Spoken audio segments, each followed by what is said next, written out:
Channel viewers எல்லாருக்கும் வணக்கம். இன்றைக்கி டேட்டு பார்த்தீங்கன்னா 12 மே 2026. ஸோ இன்றைக்கி பார்த்தீங்கன்னா ஒரு லைவ் ட்ரேடு தான் நான் இன்றைக்கி ரெக்கார்ட் பண்ணிகிட்ருக்கேன். ஆல்ரெடி நான் ஒரு டவுன் சைட் ட்ரேட் நான் எடுத்து வச்சுட்டேன். என்ன கான்செப்ட் பிரகாரம் நான் இன்றைக்கி டவுன் சைட் ட்ரேட் எடுத்தேன்னா, நான் ஃபாலோ பண்ணக்கூடிய ராவன் டவுன் சைட் டைப் 3 அப்படின்ற ஒரு டவுன் சைட் ட்ரேட் தான் நான் எடுத்து வச்சிருக்கேன். இந்த டவுன் சைட் ட்ரேட் எப்படி எடுக்கிறதுன்ற அந்த ஸ்ட்ராட்டஜி ஆல்ரெடி நான் எக்ஸ்பிளைன் பண்ணி ஒரு வீடியோவே நான் பண்ணியிருக்கேன். So Raavan down side type 3 இந்த ஸ்ட்ராட்டஜிக்கான எக்ஸ்பிளனேஷன் வீடியோ நம்மளோட சேனலில் போய்ட்டு நீங்கள் வீடியோஸில் பார்த்தீங்கன்னா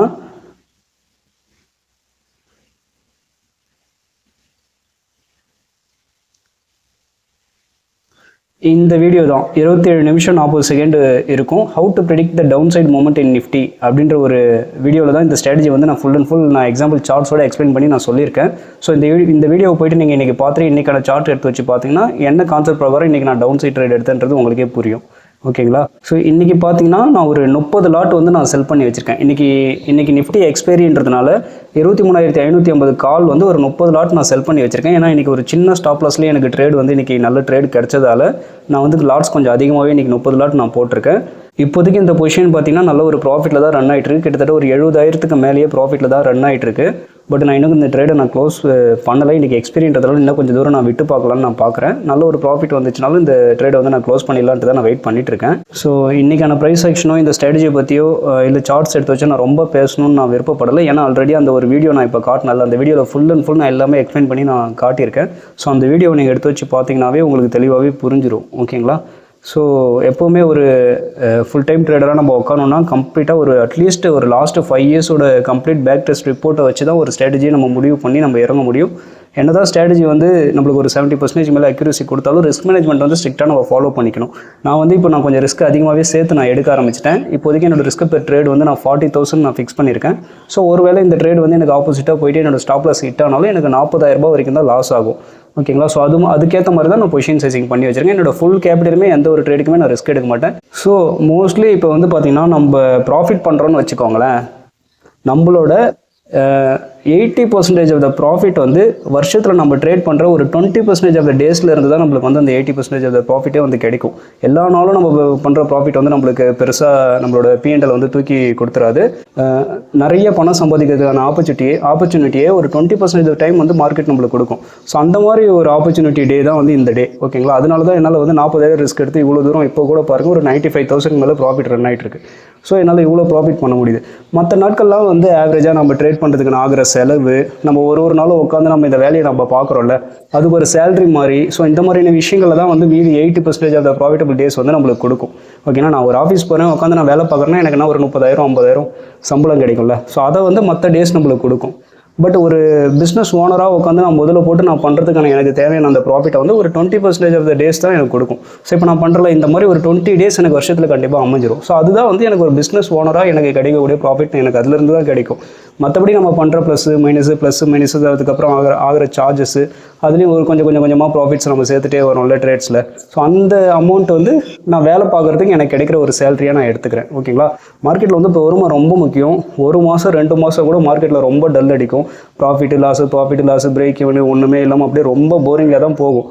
பட் நம்ம எவ்வளோ நாள் நம்ம இங்கே சஸ்டெயின் பண்ணி நம்ம கேபிட்டல் வச்சுட்டு நம்ம சஸ்டெயின் பண்ணி இங்கே உட்காரோன்றதா ரொம்ப முக்கியம். ஸோ மார்க்கெட்டை பொறுத்த வரைக்கும் அவசரமாக இன்றைக்கே எல்லாத்தையும் சம்பாரிச்சணும், இன்றைக்கே பண்ணிடணும், குயிக்காக ரிச் ஆகிடணும்னா அதெல்லாம் இங்கே ஒர்க் அவுட்டே ஆகாது. இங்கே ரொம்ப பொறுமை முக்கியம், ரொம்ப பேஷன்ஸ் முக்கியம். ட்ரேடிங் சைக்காலஜிக்கலாக நம்ம ரொம்ப ஸ்ட்ராங்காக. இன்றைக்கி கூட எனக்கு ட்ரேடை நான் அவ்வளோ சீக்கிரம் நான் எடுக்கல. எனக்கு ரொம்ப நேரம் வெயிட் பண்ணி தான் எனக்கு ட்ரேடு கிடச்சிது. அதுக்கப்புறம் தான் நான் எடுத்தேன். அதுக்கப்புறம் நான் எடுத்துகிட்டு இவ்வளோ தூரம் நான் கூலாக உட்காந்து இப்போ இந்த P&L ஓடிட்டு தான் இருக்குது. நான் உங்ககிட்ட தைரியமாக நான் பேசிகிட்டு இருக்கேன். அதுக்கு காரணம் என்னன்னா, என்னோட ஸ்ட்ராட்டஜி என்னோட ஐடியா மேலே எனக்கு இருக்க நம்பிக்கை, என்னோட ரிஸ்க் மேனேஜ்மெண்ட் ரூல் மேலே நான் வச்சிருக்க நம்பிக்கை. நான் ஒரு 7 இயர்ஸ் இந்த மார்க்கெட்டில் சர்வை பண்ணி நான் கடந்து வந்திருக்கேன். ஸோ என்னோட மைண்ட் செட்டை அந்தளவுக்கு பெட்டராக நான் இம்ப்ரூவ் பண்ணி வச்சிருக்கேன். ஸோ இதெல்லாம் தான் என்னால் இவ்வளோ தூரம் கூலாக உட்காந்து என்னால் இந்த ட்ரேடை பண்ண முடியுது. உங்கள் கூட இப்போ நான் வீடியோஸ் லைவ் மார்க்கெட்டில் லைவ் ட்ரேட் ஓடிட்டு தான் இருக்குது. உங்கள் கூட என்னால் பேசிகிட்டு இருக்க முடியுது. ஓகேங்களா? ஸோ எந்த ஒரு ட்ரேட் எடுக்கிறதுக்கு முன்னாடியும் ப்ராப்பரான ஸ்ட்ராட்டஜியை பேஸ் பண்ணி எடுக்கிறீங்களா, ரூலை பேஸ் பண்ணி எடுக்கிறீங்களான்றதை கன்ஃபர்மேஷன் பண்ணிக்கோங்க. ப்ராப்பர் ரிஸ்க் மேனேஜ்மெண்ட் ரூலை ஃபாலோ பண்ணி குவான்டிட்டிஸ் போடுறீங்களான்னு பார்த்துக்கோங்க. ட்ரேடை எடுத்ததுக்கப்புறம் நம்மளோட என்ட்ரி, நம்மளோட ஸ்டாப் லாஸ் மட்டும் தான் நம்மளோட கண்ட்ரோலில் இருக்குது. டார்கெட்டோ இல்லை அந்த ட்ரேட் ப்ராஃபிட்டாகவோ இல்லை லாஸாவோ முடியறதுக்கான எந்த ஒரு கண்ட்ரோலும் நம்மகிட்ட கிடையாது. அது மார்க்கெட்டு தான். ஓகேங்களா? அது மார்க்கெட்டுக்கிட்ட ஒப்படைச்சிடறோம். மார்க்கெட்டுக்கு வந்து என்ன நம்மளுக்கு கொடுக்கணும்னு இருக்குதோ அதை கண்டிப்பாக கொடுக்கும். அதை வந்து இங்கே யார் பொறுமையாக உட்காந்துருக்காங்களோ, யார் ரொம்ப நாளைக்கு இந்த மார்க்கெட்டில் சஸ்டெயின் பண்ணி நிற்கிறாங்களோ அவங்கள தான் வந்து எப்பயுமே மார்க்கெட் வந்து ரெஸ்பெக்ட் பண்ணும். ஓகேங்களா?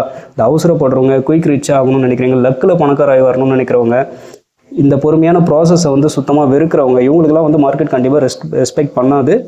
ஸோ நம்ம இப்போ வரைக்கும் இந்த ட்ரேடு பார்த்திங்கன்னா ஒரு 1 lakh மேலே ப்ராஃபிட்டாக தான் ரன் ஆகிட்டு இருக்கு.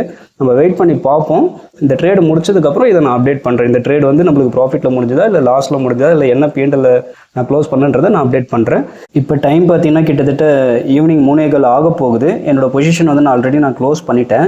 ஸோ என்னோட பொசிஷனை பார்த்தீங்கன்னா நான் ஒரு 5 ரூபா ப்ரைஸ்க்கு வரும்போது லிமிட் ஆர்டர் நான் போட்டு வச்சிருந்தேன். ஸோ அந்த லிமிட் ஆர்டர் எக்ஸிக்யூட் ஆகிடுச்சு. அதனால் நான் அதுலேயே ப்ராஃபிட் புக் பண்ணிட்டேன். இன்றைக்கி நம்ம என்ன ப்ராஃபிட் பண்ணியிருக்கோன்னு பார்த்தீங்கன்னா மெயின் பொசிஷனில் ஒரு 1,39,000 வந்து ப்ராஃபிட்டில் முடிச்சிருக்கோம். ஹெட்ஜிங் வந்து ஒரு 1,657 ரூபா வந்து லாஸ் கொடுத்துருக்கு. ஸோ ஓவரால் பார்க்கும்போது இன்றைக்கி வந்து நம்ம ஒரு 1,37,358 ரூபா வந்து இன்றைக்கி நம்ம ப்ராஃபிட்டில் தான் முடிச்சிருக்கோம். ஓகேங்களா? ஸோ வருஷத்துக்கு இதே போல் நல்ல ஒரு ட்ரேட்ஸ் வந்து பார்த்திங்கன்னா எப்படி பார்த்தாலும் ஒரு 20 to 25 நாள் வந்துடும்.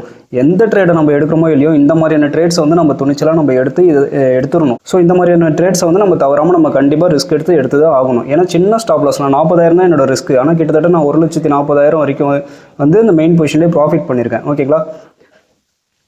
இந்த வீடியோ வந்து உங்களுக்கு யூஸ்ஃபுல்லாக இருந்திருக்கும்னு நினைக்கிறேன். ஒரு ட்ரேடை எடுத்தால் எந்த அளவுக்கு பொறுமையாக இருந்து நம்ம ப்ராஃபிட் புக் பண்ணணுன்றது உங்களுக்கு புரிஞ்சிருக்கும். ஒரு ட்ரேடை நம்ம எடுக்கிறோன்னா லாஸை புக் பண்ணுறது எந்த அளவுக்கு ரொம்ப முக்கியமோ அதே போல் ப்ராஃபிட் டார்கெட் வர வரைக்கும் நம்மளோட டார்கெட் வர வரைக்கும் வெயிட் பண்ணி ப்ராஃபிட் புக் பண்ணுறதும் ரொம்ப ரொம்ப முக்கியம். ஓகேங்களா?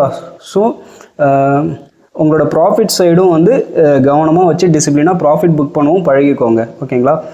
இந்த வீடியோ உங்களுக்கு யூஸ்ஃபுல்லாக இருந்திருக்கும்னு நான் நம்புகிறேன். மீண்டும் அடுத்த ஒரு வீடியோவில் நல்ல ஒரு பதிவோடு நான் உங்களை சந்திக்கிறேன். என் கூட பேசணும்னு விருப்பம் இருந்தால் என்னோடய வாட்ஸ்அப் நம்பர் கொடுத்துருக்கேன். அதுக்கு மெசேஜ் பண்ணுங்கள், நான் ரிப்ளை பண்ணுறேன். தேங்க்யூ.